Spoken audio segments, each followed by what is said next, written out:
चला तर आज आपण चौकट पद्धतीनं गुणाकार कसा करायचा आहे ते पाहणार आहोत. गणित विषयामध्ये गुणाकार चौकट पद्धत. आता एक उदाहरण आहे 315 गुणिले 7. या 315 गुणिले 7 चा आपण चौकट पद्धतीनं गुणाकार करणार आहोत. तर पहिल्यांदा आपण हे 315 याची विस्तारित रूप करायचं आहे.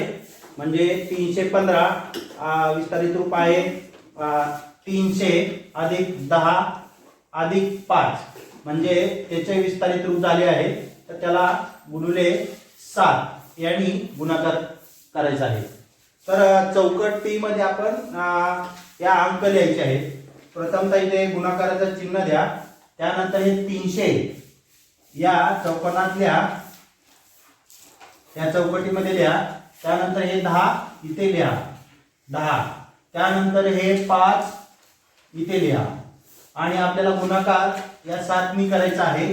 त्यामुळे 7 इथे लिहा. आता बघा चौकट पद्धतीने कसा करायचा आहे. तुम्ही इकडूनही करा किंवा या पद्धतीने इकडून पण करा. तर 7चा आपल्याला पाढेपाठ होणे आवश्यक आहे. म्हणून 7चा पाढा आपण पहिल्यांदा 5 पर्यंत मानायचा आहे. 7 5 35 इथे 35 अंक लिहायचा आहे.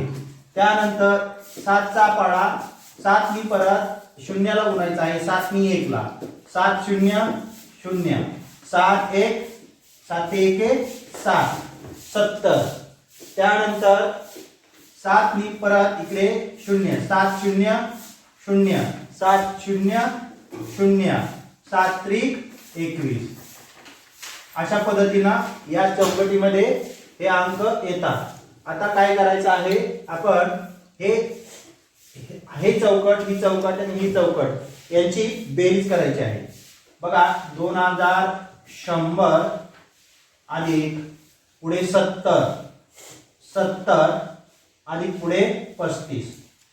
आता इथे तुम्हाला बेरीज करायची आहे.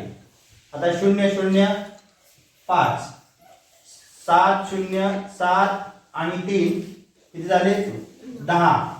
7 आणि 3 10 0 अच्छाले 1 1 आणि 1 2 आणि राहिलेले 2 म्हणजे उत्तर आहे 2205.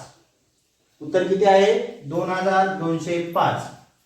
अशा पद्धतीने चौकट पद्धत खूप सोपी आहे. अशा पद्धतीने गुणाकाराच्या वेगवेगळ्या पद्धती आहेत.